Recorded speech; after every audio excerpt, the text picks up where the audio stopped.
다윗의 인생, 다윗의 나라에 대하여 말씀을 나누고 있습니다. 지난주에는 다윗의 나라가 은총이 베풀어지는 하나님 나라가 되어야 되는데 이 나라에 어둠의 영이 찾아와서 그 어둠의 영 앞에 속절없이 무너지는 다윗의 모습을 우리가 함께 나누었고요. 그리고 언제나 자신의 의로운 모습을 억지로 지키려고 충성스러운 신하 우리아까지 죽이는 다윗의 완악한 모습을 살펴보면서 바로 이런 죄악 가운데 있는 다윗의 모습이 우리들의 모습임을 말씀드렸습니다. 오늘은 하나님께서 나단 선지자를 보내셔서 다윗의 죄가 무엇인지를 드러내는 말씀인데 이 말씀 속에 다윗의 회개와 그리고 용서의 은혜, 하지만 하나님의 징계가 함께 나타나고 있는 것들을 보게 됩니다. 근데 오늘 말씀은 복음의 놀라운 원리를 우리 가운데 말씀해 주는 거예요. 오늘 말씀이 담고 있는 복음의 비밀이 무엇인지 우리가 오늘도 세 단계로 나누어 말씀을 진행합니다. 저와 여러분 모두가 함께 큰 은혜 받는 귀한 시간들이 될 수 있기를 소원합니다. 첫 번째 한번 따라해 볼까요? 당신이 그 사람이라. 당신이 그 사람이라. 여러분, 하나님이 나단을 통해서 다윗에게 선포하는 말씀이지만 오늘 주의 종을 통하여 이 말씀이 우리에게 들려올 때 우리는 하나님께서 주의 종을 통하여 저와 여러분에게 주시는 말씀으로 이 말씀을 들어야 되는 거예요. 여러분, 다윗이 밧세바와 간음하고 우리아를 죽이고 나서 약 1년의 세월이 흐르고 있는 거예요. 이대로 다윗의 죄가 감추어지는 줄 알았어요. 합법적으로 밧세바를 아내로 맞아들이고 그 뱃속에 있는 아이가 태어나 잘 자라게 되면 이게 어떤 죄가 있었는지 그냥 속이며 살아갈 수 있는 그러한 상황이 된 거예요. 하지만 하나님은 선지자 나단을 보내셔서 다윗의 죄를 드러내시는 겁니다. 나단이 다윗을 찾아와 한 가지 비유의 얘기를 합니다. 어떤 마을에 부자와 가난한 자가 살았다는 거예요. 부자에게는 양과 소가 심이 많았지만 가난한 사람에게는 작은 암양 새끼 한 마리만 있었다는 거예요. 그런데 이 작은 암양 새끼 한 마리를 이 가난한 사람이 얼마나 사랑했는지 밥도 같이 먹고 잠도 같이 자고 마치 딸처럼 이 암양 새끼를 귀하게 키웠다는 거예요. 자, 그런데 어느 날 이 부잣집에 손님이 찾아옵니다. 손님이 찾아오면 접대를 하는 게 이게 율법에 맞는 이야기죠. 자, 그런데 이 부자는요, 자기 집에 그렇게 양과 소가 많이 있지만 자기의 양, 자기의 소는 아끼면서 이 하나밖에 없는 가난한 자의 딸 같은 그 양을 빼앗아서 손님을 접대했다는 얘기예요. 이 이야기를 들은 다윗의 반응입니다. 자, 오늘 본문 5절, 6절 우리 한번 같이 읽어볼까요? 다윗이 시작. 다윗이 그 사람으로 말미암아 노하여 나단에게 이르되 여호와의 살아계심을 두고 맹세하노니 이 일을 행한 그 사람은 마땅히 죽을 자라. 그가 불쌍히 여기지 아니하고 이런 일을 행하였으니 그 양새끼를 4배나 갚아주어야 하리라 한지라. 이 이야기를 들은 다윗의 반응은 그 사람은 마땅히 죽을 자라, 죽어야 마땅하다, 이렇게 이야기를 하고 있는 거예요. 그러자 나단이 다윗에게 이야기를 합니다. 한번 따라해 볼까요? 당신이 그 사람이라. 당신이 그 사람이라. 다윗이 마땅히 죽을 죄를 지은 사람이라는 거예요. 우리는 다윗이 간음죄를 지었고 살인죄를 지었으니까 돌에 맞아 죽을 죄를 지은 게 맞지요? 자, 우리는 이 다윗의 이야기들을 들으면서 오늘 저와 여러분을 향한 하나님의 음성, 당신이 그 사람이라 라고 하는 이 이야기가 오늘 저와 여러분을 향한 하나님의 메시지임을 우리가 알아야 되는데, 나는 살인하지 않았어요. 나는 남의 아내를 빼앗지 않았어요. 나는 내 양과 소가 많은데 남의 한 마리밖에 없는 그 양을 빼앗은 적이 없어요. 그런데 왜 내가 그 사람이죠? 왜 내가 마땅히 죽어야 될 사람이죠? 그런데 우리는 오늘 그 남의 양을 빼앗은 사람이나, 그리고 우리아의 아내를 빼앗고, 그리고 우리아마저 죽인 다윗이나, 그리고 오늘 예배하기 위하여 이 자리에 앉아있는 저와 여러분이나, 우리 안에는 동일한 죄가 작동되고 있음을 우리가 놓쳐서는 안 되는 거예요. 우리는 이 본문을 대할 때에 나는 남의 아내를 빼앗은 적이 없어요. 나는 내 사랑하는 사람을 죽인 적이 없어요. 그렇기 때문에 오늘 본문에 나타나는 다윗과 같은 죄인, 나는 그런 죄인은 아니에요. 우리가 오늘 이렇게 이 말씀을 대하고 있다면 우리는 이 말씀이 우리와 상관없는 그저 성경 속에 있는 이야기가 되는 거예요. 하지만 하나님은 오늘 나단 선지자를 보내어 가지고 다윗의 죄가 무엇인지를 우리 가운데 분명히 알려주고 있는데, 그 다윗의 죄의 내용을 보니까 단순히 간음죄, 살인죄를 말씀하는 게 아니라 본질적으로 우리 안에 있는 죄의 모습을 드러내고 있더라, 이 말입니다. 오늘 6절 말씀에 보면 그가 불쌍히 여기지 아니하고 이런 일을 행하였다, 이렇게 말씀하고 있어요. 다윗의 죄의 첫 번째 본질은 뭐냐면, 우리가 서로를 향하여, 타인을 향하여 우리가 가져야 될 마음은 불쌍히 여김이에요. 제가 무비보셋 이야기를 할 때 다윗의 나라는 하나님의 은총이 베풀어지는, 그리고 서로에게 은총이 흘러가는 나라가 되어야 함을 말씀을 드렸죠.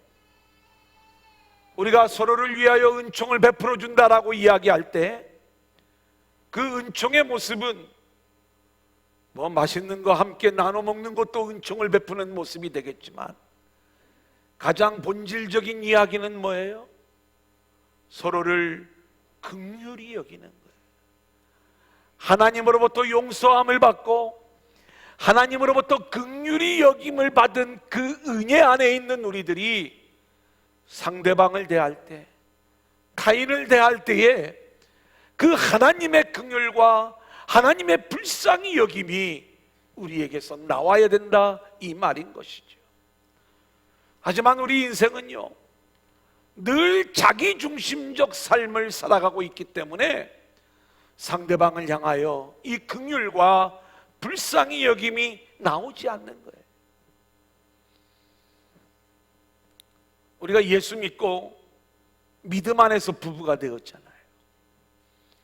그래 이제 우리가 서로를 대할 때 늘 어떤 마음을 갖고 살아가기를 원하냐면 사랑의 마음으로, 긍휼히 여기는 마음으로 서로를 대하며 살아가기를 원하는 것, 이것이 우리의 마음이에요. 사실 그 마음이 우리 안에 있어요. 하지만 우리가 우리의 가정들을 보면 오늘은 천국, 내일은 지옥, 그 다음 날은 다시 또 천국, 지옥, 다시 또 천국. 이렇게 우리가 계속해서 흘러가는 것은 우리 안에서 마땅히 사랑과 은혜와 긍휼이 흘러나와야 되지만 우리는 이것을 흘려보낼 수 있는 그러한 능력이 우리 가운데 없는 거예요. 여러분, 사람 사이에도 마찬가지입니다. 사람은요, 늘 우리가 서로를 긍휼히 여길 줄 알아야 돼요. 그러면요, 그 사람의 허물을 봐도요, 사랑스러워. 긍휼을 보면, 긍휼을 가지고 보면. 그런데 우리의 마음이 어떤 줄 아세요? 나보다 좀 연약한 위치에 있는 사람들에 대하여는 긍휼의 마음이 때로는 흘러나와요. 하지만 사람이 얼마나 완악한지, 내가 9가지가 상대방보다 낫고 상대방이 나보다 훨씬 더 열등한 위치에 있음에도 불구하고 한 가지가 나보다 더 좋은 걸 가지고 있으면요, 우리는요, 긍휼이 흘러가지 않아요. 그 한 가지 때문에 때로는 그 사람을 공격하기도 하고요, 그것을 빼앗으려고도 하고요. 빼앗은 적은 없지만 부러워요. 나도 저걸 가졌으면 좋겠다. 이게 우리들의 마음인 거예요. 불쌍히 여김, 긍휼히 여김이 우리에게서 흘러나오지 않는다면 여러분, 이 모습이 바로 결국 우리아를 긍휼히 여기지 않으니까 밧세바를 빼앗아 오는 거예요. 밧세바를 긍휼히 여기지 않으니까 우리아를 죽여버리는 거예요. 오늘 우리는 남의 아내를 빼앗거나 죽이는 일은 하지 않았지만 오늘 우리 안에 늘 서로를 대할 때 내가 중심이 되어서 왜 나를 알아주지 않느냐고, 왜 나를 인정해 주지 않느냐고, 그리고 늘 내가 최고가 되어야 되기 때문에 나보다 좀 나은 것을 가지고 있는 그 한 가지 때문에 내 안에서 긍휼이 흘러가지 않는다면 당신이 그 사람이라, 당신이 그 사람이라, 마땅히 죽을 죄를 지은 죄인이라는 것을 우리가 깨달아야 되는 거예요. 두 번째로, 다윗이 가진 죄의 본질은 하나님의 은혜를 망각하는 겁니다. 타인에 대하여는 불쌍히 여기는 마음이 있어야 되는 거고, 자신에 대하여는 하나님의 은혜에 대한 감사와 감격으로 살아가야 되는 거예요. 자, 우리 7절 8절 우리 한번 볼까요? 이스라엘의 시작. 이스라엘의 하나님 여호와께서 이와 같이 이르시기를 내가 너를 이스라엘 왕으로 기름 붓기 위하여 너를 사울의 손에서 구원하고 내 주인의 집을 내게 주고 내 주인의 아내들을 내 품에 두고 이스라엘과 유다 족속을 내게 맡겼느니라. 만일 그것이 부족하였을 것 같으면 내가 내게 이것저것을 더 주었으리라. 하나님이 나단 선지자를 보내어 가지고 다윗에게 이렇게 죄를 지적하지 않아요. 왜 남의 마누라 빼앗았니? 왜 충성스러운 신하를 죽였니? 이 얘기 하나님이 묻지 않아요. 하나님이 지금 다윗의 어떤 죄를 지적을 하고 있냐면, 지금까지 너가 세워진 것 하나님의 은혜로 세워진 거 아니니? 뭐 부족한 게 있었니? 너에게 정말로 부족한 게 있다면 하나님이 채워주셨을 거야. 여러분, 다윗은요, 하나님이 은혜로 은혜의 나라의 주인공으로 그렇게 세워주신 그러한 왕의 모습이었는데, 하나님의 은혜로 모든 일들이 이루어지는 그 일들을 망각해버리고 자신의 생각과 자신의 기준으로 그 안에 있는 탐욕을 가지고 뭔가를 더 취하고자 했을 때 하나님은 이것을 죄라고 말씀하고 있는 거예요. 오늘 이 자리에 어떤 분은 부자인 분이 있고요, 어떤 분은 가난한 분이 있어요. 어떤 분은 건강한 분이 있고요, 어떤 분은 드러내고 있지는 않지만 질병 때문에 두려움 가운데 있는 분들이 있어요. 어떤 분은 높은 권력을 가지신 분들이 있을 거고, 어떤 분은 낮은 자리에서 어렵고 힘든 모습이 있을 거예요. 근데 우리는요, 내가 어떤 위치에 있건 하나님의 은혜 안에 있음을 고백해야 될 줄로 믿습니다. 내가 가난해도 하나님이 나에게 최선을 다해 공급해 주신 거예요. 그 모습 속에서 더 필요한 것들이 있다면 하나님이 알아서 하나하나 공급해 가실 거예요.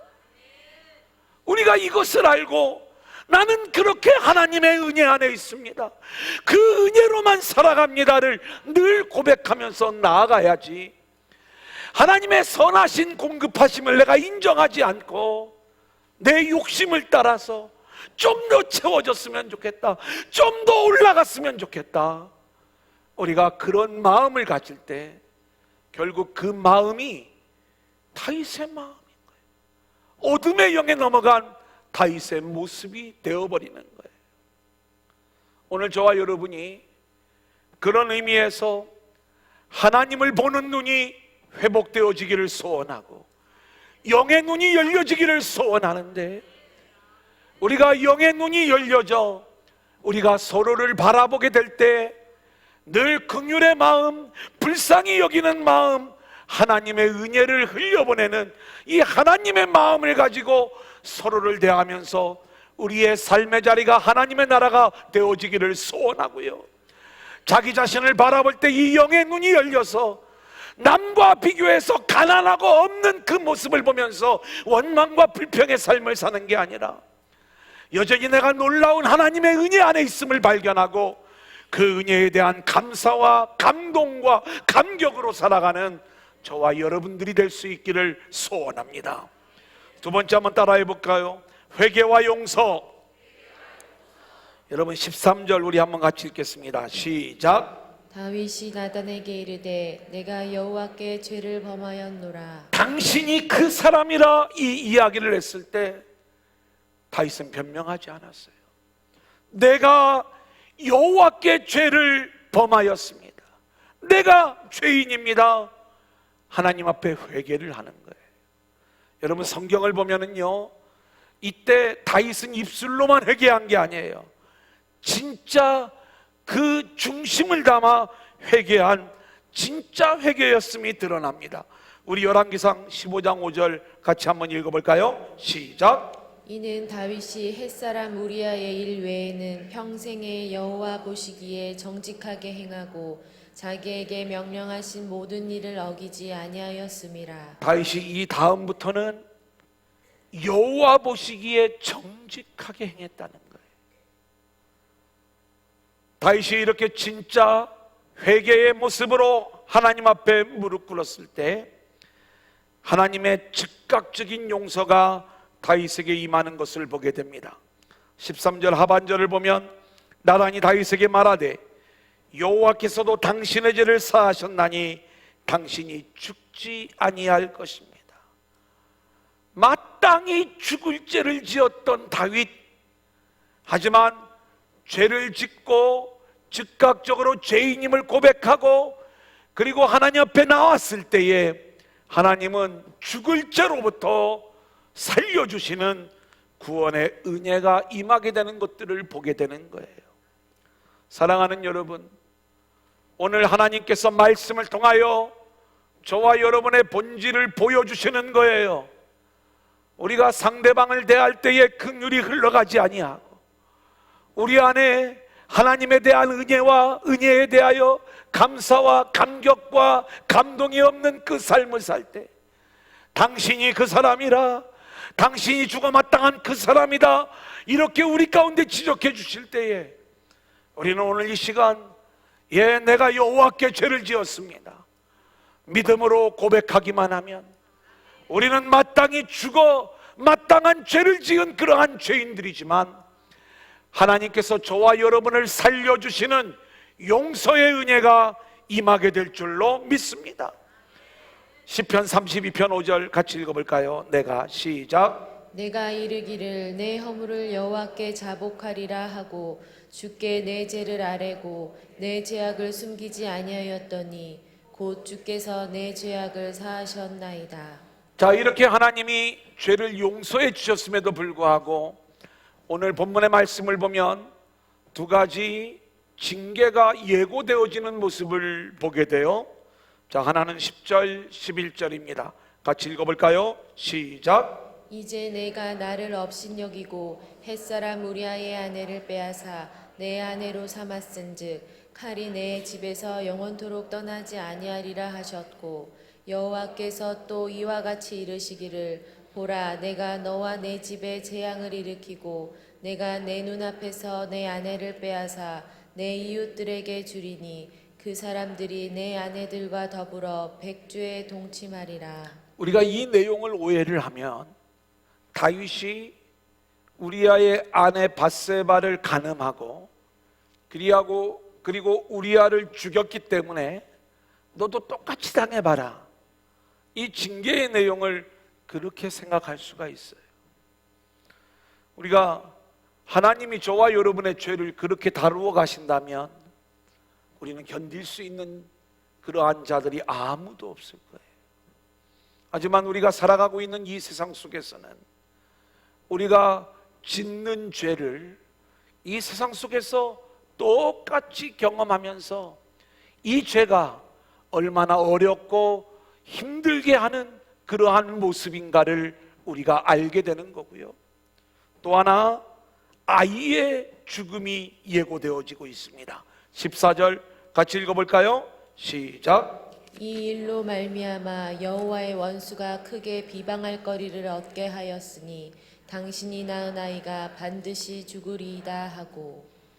여러분, 저는 오늘 이 본문의 말씀을 읽으면서 정말 하나님이 우리에게 말씀하시는 복음의 세계가 얼마나 정확한 그림과 내용으로 우리에게 설명되어지고 있는가 하는 모습들을 볼 수가 있는 거예요. 다윗과 밧세바의 범죄로 인하여 아이가 잉태되게 되는데 그 아이가 태어나서 살지 못할 거라는 거예요. 그게 죽을 거라는 거예요. 여러분, 아이가 무슨 죄가 있습니까? 그런데 우리가 하나님이 하시는 일들을 보면 다윗이 밧세바와 간음죄를 저질렀을 때에 만약에 임신하지 않았다면 그 죄가 어디로 이렇게 가리워졌을 거예요. 근데 하나님은 임신을 통해서 다윗의 범죄를 드러내시잖아요.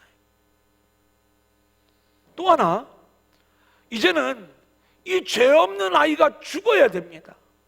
근데 그 이유를 설명을 해놨는데 원수들로 하여금 비방거리를 얻게 하였다는 거예요. 이 원수들이 누구예요? 마귀죠. 참소하는 자죠. 여러분, 우리가 성경을 보면 하늘의 세계는 어떻게 구성이 되어져 있냐면 하나님이 보좌에서 온 세상을 다스리고 계시는데 그 하나님 우편에는 예수님이 우리를 위하여 중보하시는 모습이죠. 그런데 그 예수님 중보의 모습이 온전히 세워지기 전에 어떤 일들이 있냐면 하나님을 대적하는 마귀들이 참소하는 자가 되어서 공의와 사랑의 하나님에 대하여 끊임없이 하나님 앞에 참소를 하더라, 이 말인 거예요. 이 마귀가 참소를 하면 뭐라고 참소를 하겠어요? 하나님은 공의의 하나님이 아닙니까? 다윗이 지은 죄는 죽어 마땅한 죄. 근데 하나님이 다윗을 죽일 수가 없어요. 왜요? 하나님이 언약하셨기 때문에. 어떤 언약을 하셨죠? 내가 너의 집을 영원한 집으로 세워줄 것이다. 이 약속을 하셨기 때문에 다윗을 죽일 수가 없어. 그래서 하나님은 그 다윗을 죽일 수가 없기 때문에 다윗의 죄를 누구에게 묻느냐? 다윗과 밧세바의 그 죄로 인하여 잉태되었던 그 아이, 그 죄 없는 아기에게 다윗의 죄를 묻는 거예요. 이 아이의 죽음은요, 결국 그 아이는 죄가 없지만 다윗과 밧세바의 죄를 대속하면서 그렇게 죽음으로 나타나게 되는 거예요. 여러분, 이 이야기는 오늘 저와 여러분을 향한 하나님의 복음을 알려주는 그러한 이야기예요.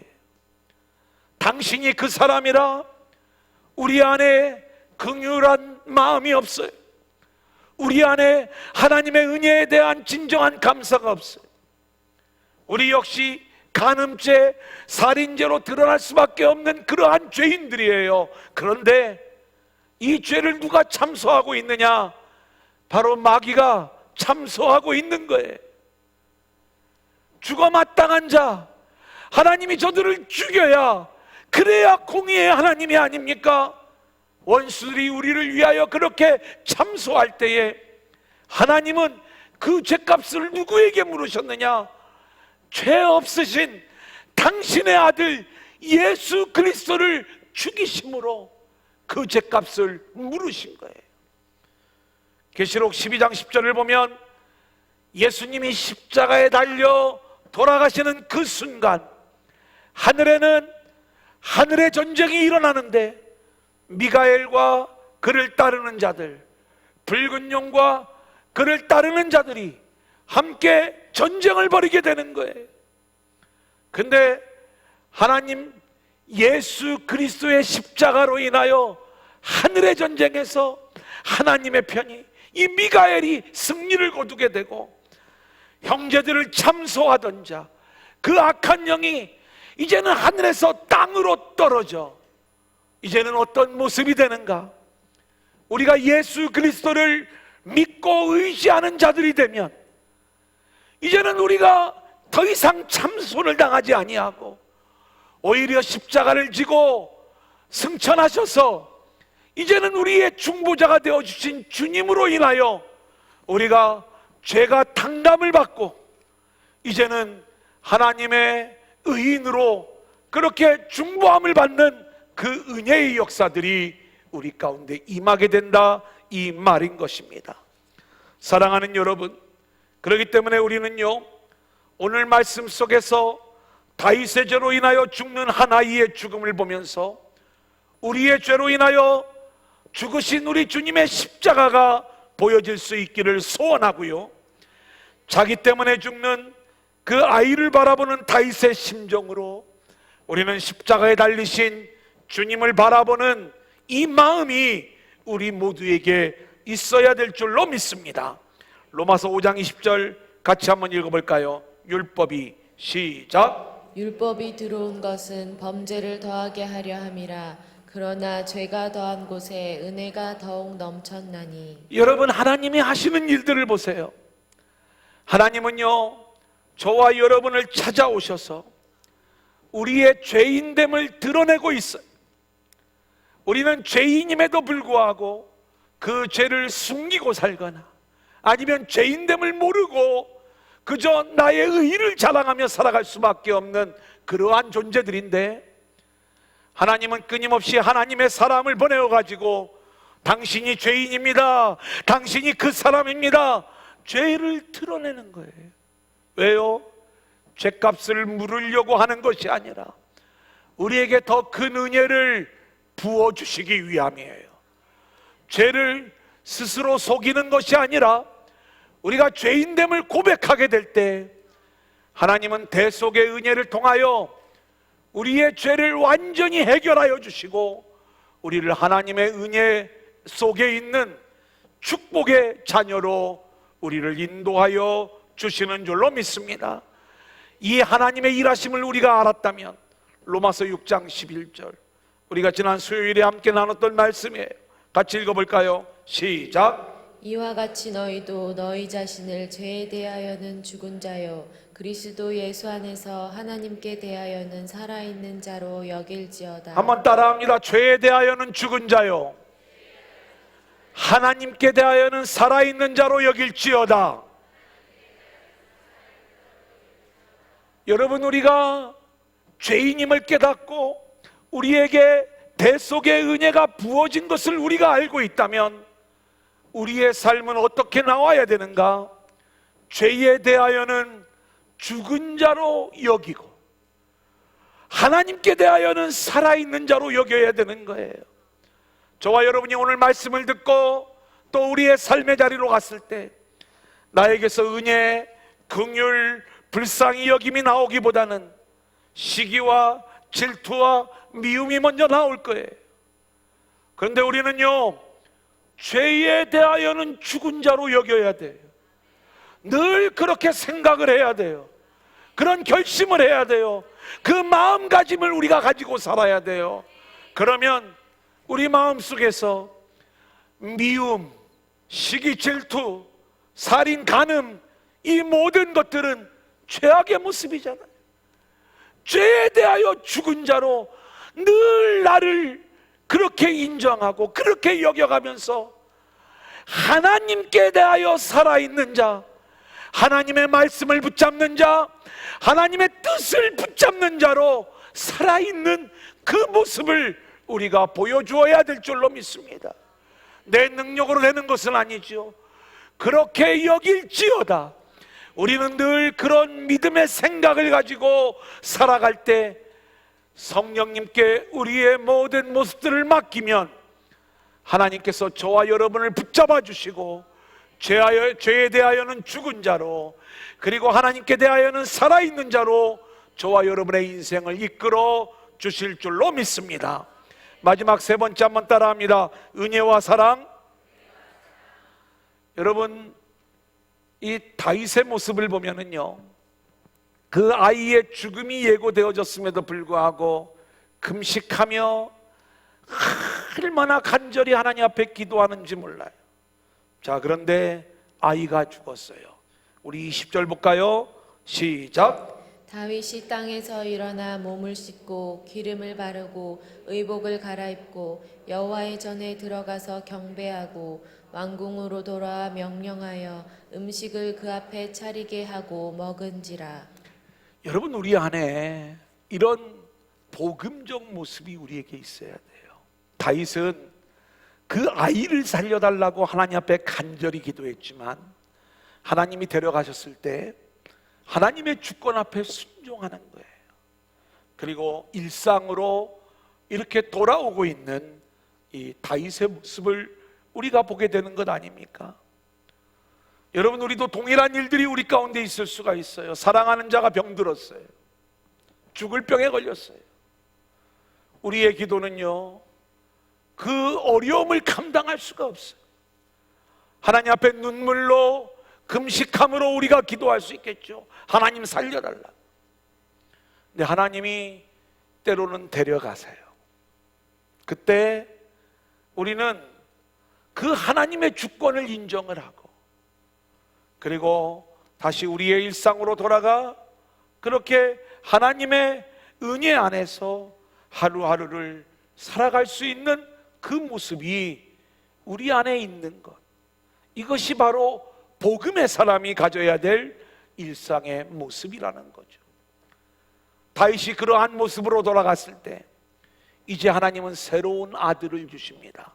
24절 같이 읽어볼까요? 시작. 다윗이 그의 아내 바세바를 위로하고 그에게 들어가 그와 동침하였더니 그가 아들을 낳음에 그의 이름을 솔로몬이라 하니라.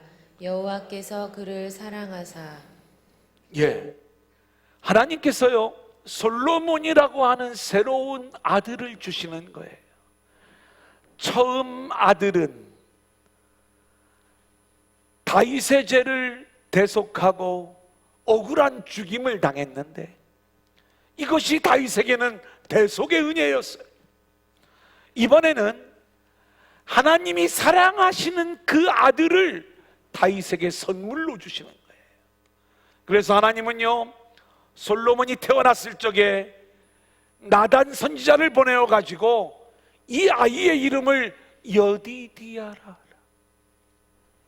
여러분, 그 죽음이 예고되었던 아이, 그리고 그 아이가 죽고 나서 하나님이 다시 주신 아이 솔로몬, 이 두 아이는 정확하게 예수 그리스도의 이야기를 우리에게 들려주고 있는 거예요. 여러분, 저와 여러분은요, 하나님이 보내신 예수 그리스도로 인하여, 내 대신 죽으신 예수님으로 인하여 우리의 죄가 용서함을 받게 된 줄로 믿습니다.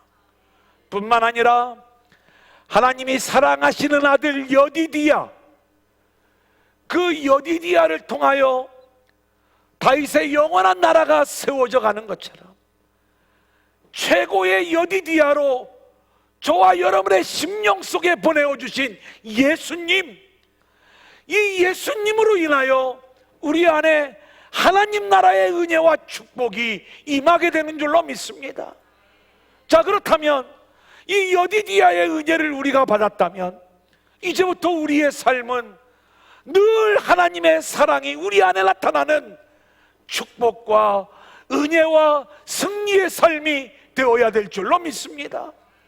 저와 여러분이 여전히 이 말씀을 듣고 나서도 또다시 이 세상 속에서 뭔가 남이 갖고 있는데 나에게 없는 것들로 인하여 하나님을 원망하고 분노하고 화를 내고 미워하고 살인하고 간음하고 이런 죄를 짓는 그러한 모습으로 우리가 나타나는 게 아니라 하나님의 대속의 은혜가 우리 안에 임하였고, 그리고 여디디아의 은혜가 우리 안에 임하였으면 이제는 그 하나님의 사랑을 받은 자들로서 하나님을 늘 기뻐하고 그렇게 하나님 나라의 놀라운 은혜의 삶이 우리 모두에게 나타나야 될 줄로 믿습니다. 오늘 본문의 이야기는 맨 마지막에 결론을 그렇게 우리에게 이야기해 주고 있어요. 다윗이 이제 은혜 안에서 왕 노릇하는 모습이에요. 얼마나 멋진 모습으로 다윗이 회복되어지고 있는가. 26절 28절 우리 한번 같이 읽어볼까요? 요압이 시작. 요압이 암몬 자손의 랍바를 쳐서 그 왕성을 점령하매 요압이 전령을 다윗에게 보내 이르되 내가 랍바 곧 물들의 성읍을 쳐서 점령하였으니 이제 왕은 그 백성의 남은 군사를 모아 그 성에 맞서 진치고 이 성읍을 쳐서 점령하소서. 내가 이 성읍을 점령하면 이 성읍이 내 이름으로 일컬음을 받을까 두려워하나이다 하니.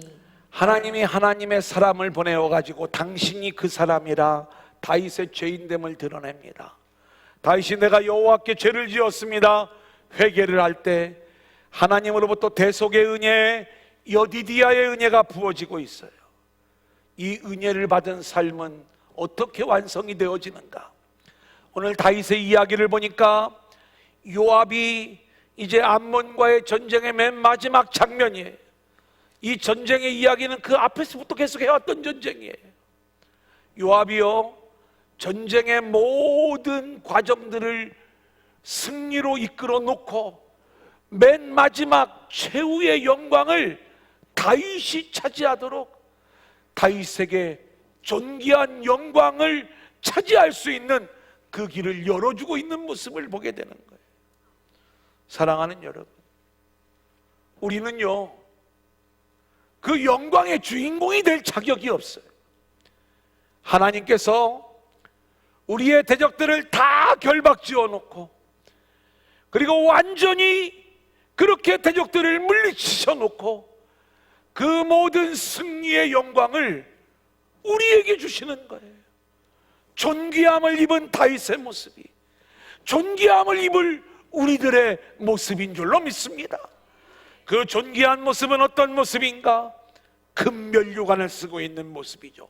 29절 30절 같이 볼까요? 다윗이 시작. 다윗이 모든 군사를 모아 랍바로 가서 그곳을 쳐서 점령하고 그 왕의 머리에서 보석 박힌 왕관을 가져오니 그 중량이 금 1달란트라.